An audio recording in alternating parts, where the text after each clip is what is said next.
Oh, we've got one person there. It's me. Oh, they might be listening. Be quiet. 3 people.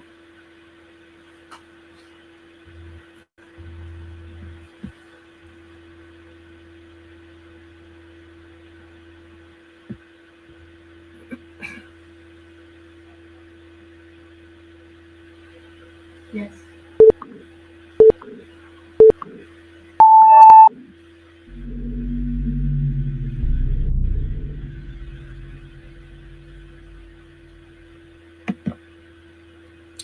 Well, good day, everybody. So here we are again. It's the 16th, and we're still in Seville, in Spain, but we leave later today, and we're back in La Sable d'Olonne. G'day, Jack. You're first online. No, Justin is. There you go. People coming. Fun listening to Dan. There's a post underneath this live. If you haven't seen it, if you're on YouTube, there's a post on Facebook from Dan. And finally, someone's absolutely confirmed they're in the groove because they're embarrassingly getting way too much sleep. And that's the one thing that I've always been saying, when we hear the guys taking off on their qualifiers, up all night steering by hand and lack of sleep. I haven't had sleep for days, all that sort of stuff. I sort of scratch my head and wonder what's going on, because eventually, once you're in the groove, you get so much sleep with the 580 that you don't know what to do with it all. It's really a very pleasant little boat to sail. And the reason for that is quite simple when you think about it. First of all, there's only so many strings you can pull at any given time once you're on course and set it up. And they're easy strings to pull because it's a little boat. Yes, you can get bashed around with the waves and everything, but, that's not going to last forever.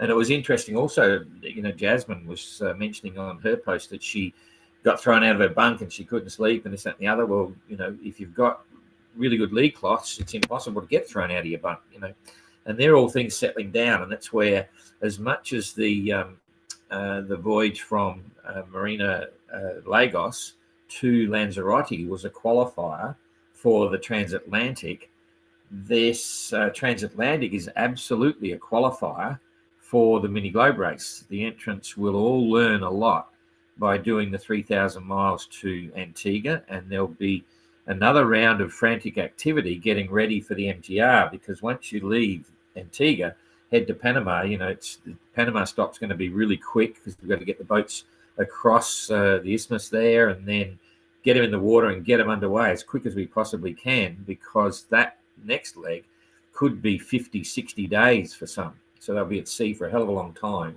And I say that because even though it's only about 4,000 odd miles, 4,500 to Marquesas, it's potential to be very slow and very hot and things like that. So anyway, once they sort their bunks out and once they get really confident with their boats, then Dan will not be alone. There'll be plenty of others saying, "Jeepers, you get a lot of sleep, eh?" And living inside the boat is really important.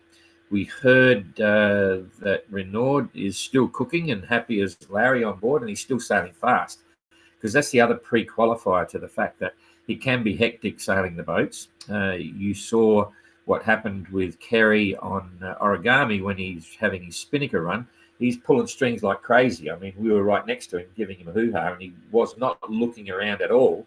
He had so much to do to get the most out of the boat and get it settled and so on.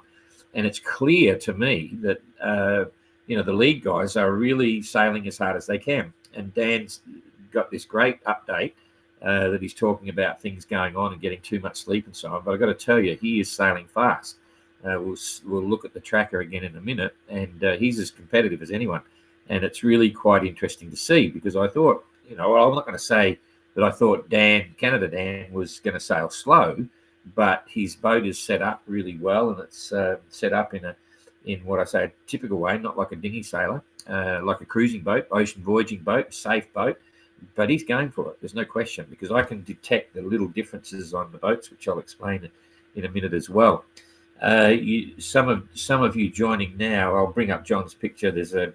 John sent us a picture from 100, just about to eat a fresh squid that landed on the deck. But I'll put that up at the end because there'll be a few more people looking. So I hope I can remember that. So it's all going well. We still don't get a lot of info. We're only getting what you're seeing on social media, and we're sharing all of those posts at the moment. Whenever we see anything from anyone, we put it up on the site here. But that is possibly going to change after our Zoom conference call tomorrow with the managers. We're going to get messages to all the entrants and get them to send us a tweet every couple of days, so we can see and report in on everyone in a very simplistic form here. I've been a bit busy to try and do written reports. Graham's doing his weekly summary at the end, which is an epic. It's like an encyclopedia, but fantastic. So thanks, Graham. And we're settling down different ideas going forward that we'll use on into the MGR. So straight to the tracker. If I hit that, the tracker should come up. There it is. Now you've got it, and I've got to get onto it. So here we go. So this is the big picture story, which I hope you're all seeing. Is everything there, Jean? Maybe that delay, I'm not seeing A bit of a delay. Okay, it should be up. I think I'm getting this sussed by now. Yeah. Yep, it's there. Okay, so yeah, there's definitely some standout performers here, but generally the fleet's moving as I expected. Everyone's making pretty good times, and looking back here, just starting at the back of the fleet. Before I go there, I think I'll make it a pretty much a standard format after having a peek. Let's look at the weather. You can see there's a nice big patch of trade winds here, but there is a bit of a light patch here that's affecting Biggest Monkey and also Biggest Monkey and Dalja. I'm going to have to work out how to pronounce that. Dalja. Dalja 99 and Dalja 100. So that's John 100. He's in a bit of a light patch there. I think you should be able to detect that. There's a lighter patch of breeze just here, and that's overall a big patch. It's still puffing through from effectively this being the center of a high at the moment that's creating this blow. It's coming from the east, and it's actually east-southeast in this area. So Popeye's heading off with that, which is I'll talk about in a minute. And it's going a little bit soft up forward, but we saw that yesterday. So I'm going to usually I'll do 2 days of weather. I don't need to talk about structure going forward for 10 days like I did yesterday.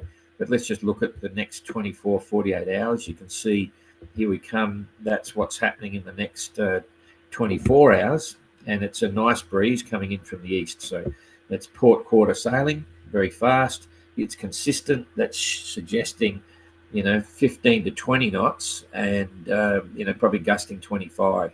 Perfect sailing conditions. I was fascinated to hear Dan talking about really big seas, 20 feet. That's 20 feet's like 7 meters, which the model here is not really showing. This is showing, if we look at the color gradient, certainly there is not a small sea, but the color gradient here on the forecast is suggesting more like in here about 3 to 4 rather than 6 to 7. So we've got to treat that with a pinch of salt, but certainly when you're in a little boat down low, they can look a lot bigger than they might really be. Anyway, all manageable, all controllable, and it's what you usually get is blowing the seas coming in from that bigger system way out in further north in the Atlantic. So coming back to the wind. Okay, back to the wind. I've got to get this back up here, get this back up there. So we've got consistent coming through tomorrow, and then if we carry it through until the next day, I've got to be down. Everyone will be further south, so that's pretty much 2 days ahead. So then it's really getting itself organised with this huge band of east-northeasterly trade winds to be expected, good sailing, good speeds. They'll all be doing 100, 120 mile plus days. So that side of it's out of the way. Now we can pick it up and have a look at them individually. I'm happy to say that the 24-hour run report on each of the boats has come back to normal. So we'll start at the back of the fleet, and Popeye doing 3.5 knots. You can see the weather's not today's weather. There's today's weather. Okay. He's definitely paid off. You can see he was coming down here, but he just wants to keep the wind behind him, which is a good move for comfort, but not a good move for speed and where you want to go. The run line, even direct to to Antigua, if you're seriously cut the corner, is in this direction. It's sort of like there'd be a west-southwesterly direction, but he's now going north of west on this course, or very close to west, keeping comfortable, but not the best for getting home.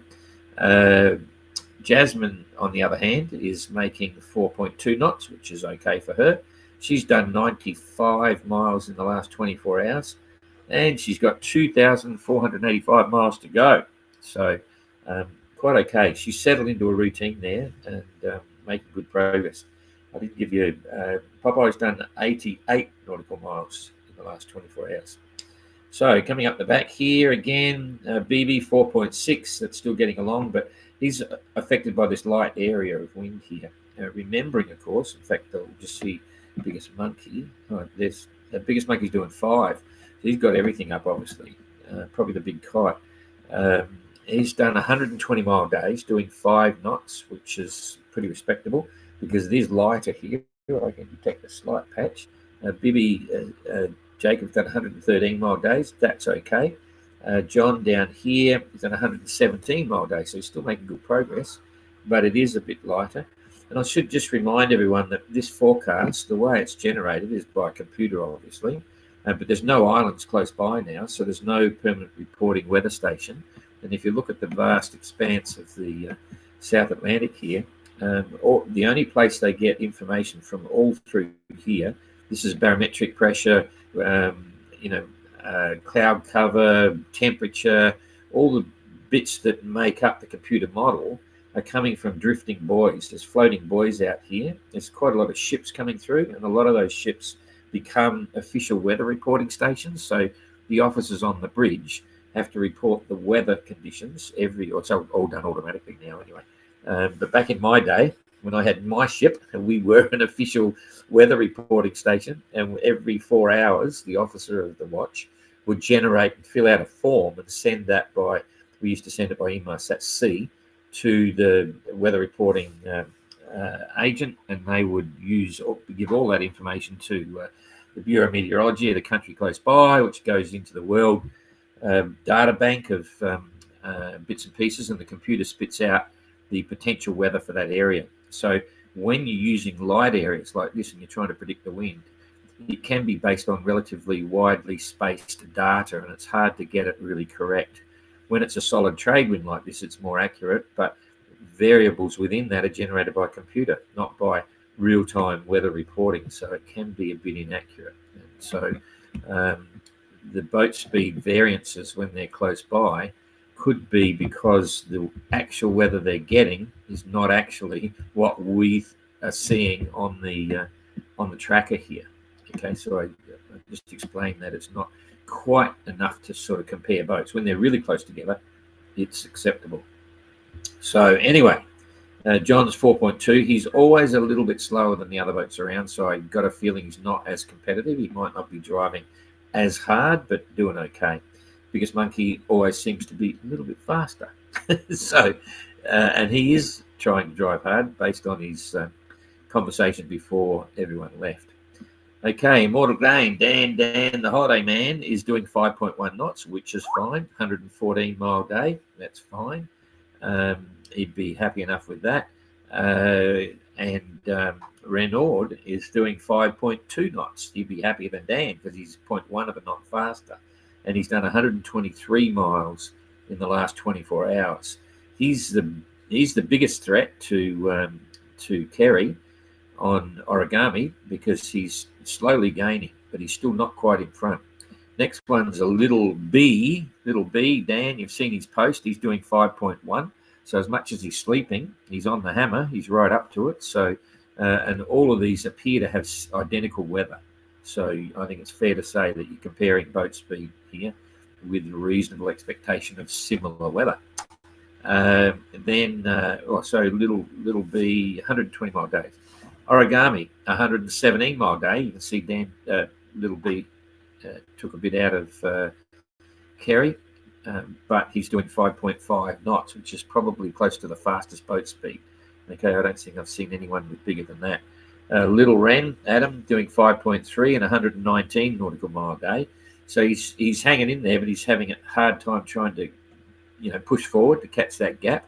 And Peter Punk right next to him, they'd be absolutely on the VHF radio if they know each other is there. And I'm sure they do, although Dan didn't mention he's speaking to Peter Punk. Anyway, yeah, so we'll I just wonder if people, they might not know where they are. And in fact, just to give you a distance reference, I'll make them a bit bigger and show you exactly how far apart they are here. So if I use the measuring tool and I just go boom, boom, that's near enough. So they're only 9.5 miles apart, easily VHF radio range. So they should be talking to each other. So the managers, if you're watching this, when they call, just let them know where the other boats are and tell them to try and give them a call. But I reckon they would. And Dan didn't tell us. Anyway, so Little B and Renaud, they're only 9.8, 10 miles apart. They would be speaking to each other as well. It might be a bit far for Origami. That's 25 miles, but that's only 12 miles each, which is a potential expectation for VHF calls during the 21 race. Pete on Origami and myself, we were chatting from those sorts of distances, not too clearly, but it was still fun. So they could be. And then if we swing around here to Jacob and Dan, they're only 15, 16 miles apart. So again, that's enough for VHF because their antennas are right on the top of the mast. So they're absolutely line of sight for 15 miles. They could or should be talking. So remember, managers, tell them, hey, you got a boat there. Give them a call. That's kind of cool. All right, so we get off that one. I think we described everything with Peter Punk. Yeah, 101 mile day. Not as fast as the others, but still heading in the right direction. Adam, 119. So that's pretty cool. Now, I've lost the Christmas tree. Here it is. Okay, so Argo screaming up from behind, 5.2. He's got the boat speed, but he just had a funny course. So now he's taken a wide berth, and if he can keep the pace and keep up so he misses that light patch that's going to turn up in a couple of days, I think it's about 3-4 days, the light patch is going to move in from the north and squeeze a little bit. He doesn't want to get caught in that, but he should be getting good weather forecasts on all of the various systems that they've got to pull it off. I think we've done everyone. That's all cool. Good to see him having a great time. They've still got a good moon. And that's about all I've got to say. So I'm going to come back here and just say good day to everyone. Here we go. Boom. Boom. Oh, before I do, I'll show you this shot of John. There you go. Fresh squid for breakfast. It's a little squid that land on the deck. They fly during the night, get confused and excited by the nav lights. And not uncommon. If you get him quick enough, you can do exactly what he's about to do. But I wonder whether he did. So we'll have to wait for the next update, how tasty it was. That's it. Okay, so quick run on the questions here. Quick run up the top. Justin, g'day. Jack, appreciate the job. Oh, thanks, Jack. Jack, don't expect to be so captured by the MGR. I didn't. Oh, well, no. I mean, we don't want to lose sight of the fact that the Transat is an epic adventure in its own right. So the MGR's in the future. This is a good thing to be watching now. I mean, it's pretty cool. It's all, in fact, every one of them except for Canada Dan. This is their biggest voyage in the 580. So it's an epic for them, but they're well and truly into it. They're going to get some stronger winds and bigger seas towards the middle of late next week. So the interesting stories will continue. Okay. G'day, Christine. I shared your post. There's some good outtakes there behind the scenes. Thanks for that. What will be the deciding winning factor, you think? Fastest boat? That's obvious.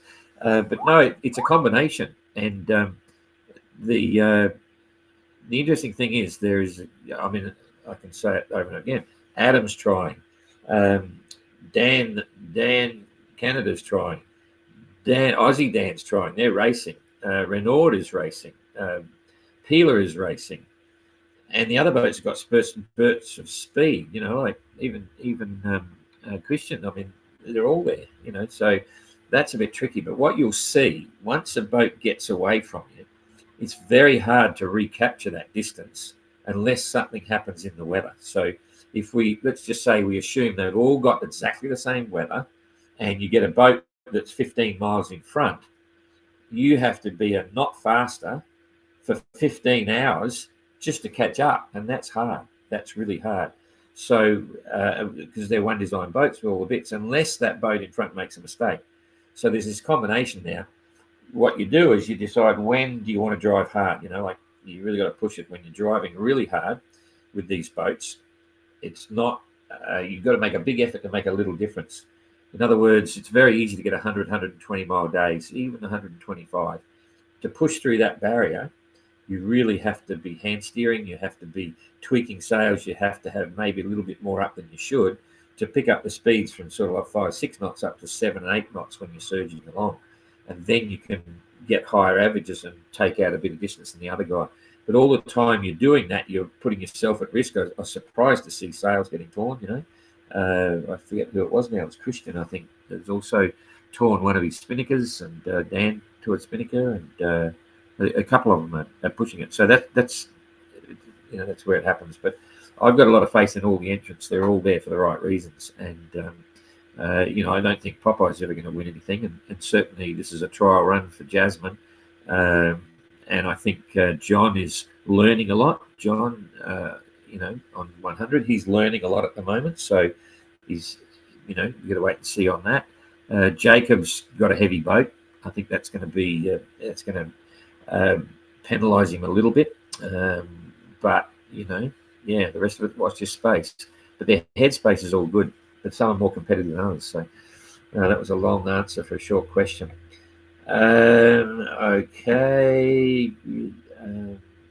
Okay, Jonathan, good morning from Chesapeake Bay. Your numbers are building in the States. Yeah, good. Yeah, I got to agree. I just shared a video we put up, which was done with drones. Now, we had a very quiet, secret drone that would do some filming for us. You couldn't even hear when it was there. But when we were on the marina, there was some other bigger drones, none of ours, not even Eli's. It was zipping around and making a lot of noise. I don't know who it was, but there were some complaints about that. But it's had nothing to do with us. Ours is tiny. It's super silent. Anyway, we didn't want to put it up too early, but it was on YouTube. We've got about 5,000 hits or something, 5,500 hits. And we just shared it now on Facebook. So, and the numbers, the views are increasing, which is cool. And I think a lot of people come into it seeing the Transat and they think, what? They're going to sail these boats around the world? Are you kidding me? So, and of course, the Vendée finished with all their super high all the way around the world, averaging speeds of 17.5 knots or something, which is insane.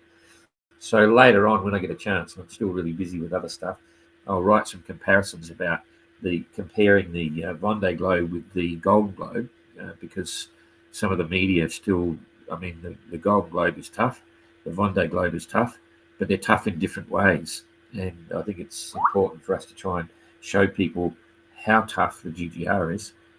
We accept that the Vendée is super tough. It's like being on a crazy riding machine and smashing through weather, and that comes down to, sometimes I look at it when you're doing those speeds, it's really a personal thing for them on their boat.